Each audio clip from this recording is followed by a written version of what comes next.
जय हिंद and welcome back to my channel med talks with Roshni.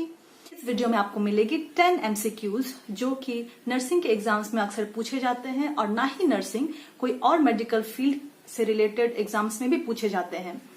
And this is part 2। Part 1 के लिए let's get started with the first question. The difference between neurosis and psychosis is, options are severity, insight, clinical features and duration of onset. अगर हम दोनों के differences को note करें तो neurosis एक माइल्ड मेंटल इलनेस है जिसमें पेशेंट अवेयर रहता है उसके सिकनेस के बारे में। वहीं साइकोसिस एक सीवियर मेंटल डिसऑर्डर है और वहाँ पेशेंट अपने बीमारी के बारे में नॉलेज नहीं रखता। तो इसीलिए आंसर होगा नंबर बी, इनसाइट। आगे बढ़ते हैं हमारे सेकेंड क्वेश्चन की ओर। All of the following are predisposing cause for bed sore except, options are impaired circulation, emaciation, lowered vitality and anorexia.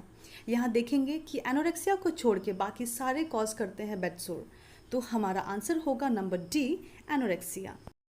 हमारा third question, in a patient with heparin toxicity or overdose, patient suffers from bleeding. To stop the bleeding, which drug will you use as an antidote? Options are warfarin, calcium gluconate, protamine sulfate and methergine. थोड़ी सी drug analysis कर लेते हैं। warfarin is an anticoagulant, वहीं calcium gluconate is used to treat hypocalcemia. methergine is an ergot alkaloid जो कि delivery के बाद use होता है। वहीं protamine sulfate is an antidote and has properties of anticoagulant, तो हमारा आंसर होगा number C, protamine sulfate। Fourth question, when a ray of light passes from air to glass, which of the following changes takes place? Number A, increase wave force, increase wavelength, decrease wavelength, no changes in wave. Physics वाली diagram आपको तो याद होगी शायद, जिसमें light air से glass refract करती हुई दिखती है। तो एयर जो है कि रेयर मीडियम है और ग्लास जो है वो थोड़ा सा हैवी डेंस मीडियम है। तो जब लाइट हल्के मीडियम से हैवी मीडियम में जाती है तो वो थोड़ा सा रिफ्रैक्ट करती है, यानी कि डिविएट होती है अपने लाइन से और उसकी गतिविधि भी धीमी पड़ती है। वहीं अगर ग्लास से एयर लाइट अगर ट्रांसफ़र होता तो उसकी गतिविधि इंक्रीज हो जाती। तो हमारा आंसर होगा number C, decrease wavelength. Question number 5, in how many hours the position of unconscious client should be changed? A, every 4 hours, B, every 2 hours, C, every 8 hours, D, none of the above. Option D तो होगा ही नहीं, क्योंकि ऐसा करेंगे तो patient को bed सोर हो जाएगा। वहीं अगर ए और सी को देखें तो 4 and 8 hours थोड़ा डिले हो जाएगा, तो हमारा आंसर होगा number B, every 2 hours। Don't you dare doze off, और वीडियो चेंज करने की तो सोचना भी मत, और थोड़ा सा पढ़ाई कर लो, तुम्हें बेनिफिट होगा।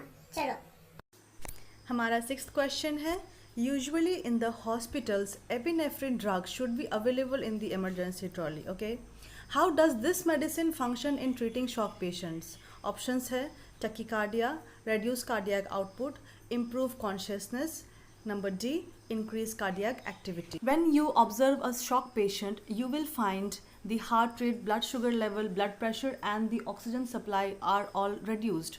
So when you administer an epinephrine injection, what you will find is it relaxes the smooth muscles of the airways and raises the blood sugar, heart rate and the blood pressure, eventually increasing the cardiac activity of the patient. Therefore, your answer has to be number D, increased cardiac activity.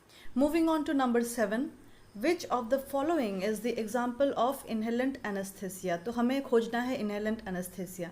Options है midazolam, nitrous oxide, fentanyl and morphine. तो हमारा answer होगा number B, nitrous oxide. Eighth question, from the following, according to pain experience theory, which organ is known as gateway of pain? Options है cranial nerve, hypothalamus, brain stem and spinal cord. तो हमारा जो brain stem है वो एक ऐसा organ है जिसका नाम है गेटवे ऑफ पेन। तो आपका ऑप्शन होगा number C, brain stem.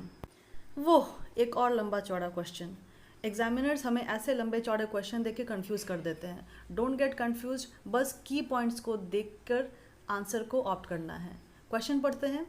A pregnant woman is diagnosed as anaemia. The doctor has advised food containing iron folic acid.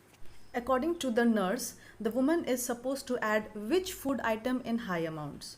Options: meat और फिश, बनाना, कैरेट और green vegetables. Meat fish protein rich है, banana potassium rich, carrot rich in vitamin A, green vegetables are rich in iron folic acid. तो हमारा answer होगा number D, green vegetables. वो हो हमारा 10th question.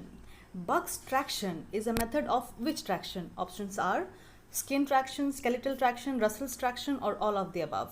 When you see a bug's traction, it is a longitudinal skin traction applied to extremity in one direction with a single pulley. तो picture आपके सामने रखा हुआ है। Russell's traction skeletal traction होता है और skin traction bug's traction होता है। तो आपका आंसर क्लियर है, it's option number A, skin traction। आपको ये वीडियो अच्छी लगी हो एंड अगर लगी हो तो give it a like, subscribe and share to all of your medical friends. Lots of love.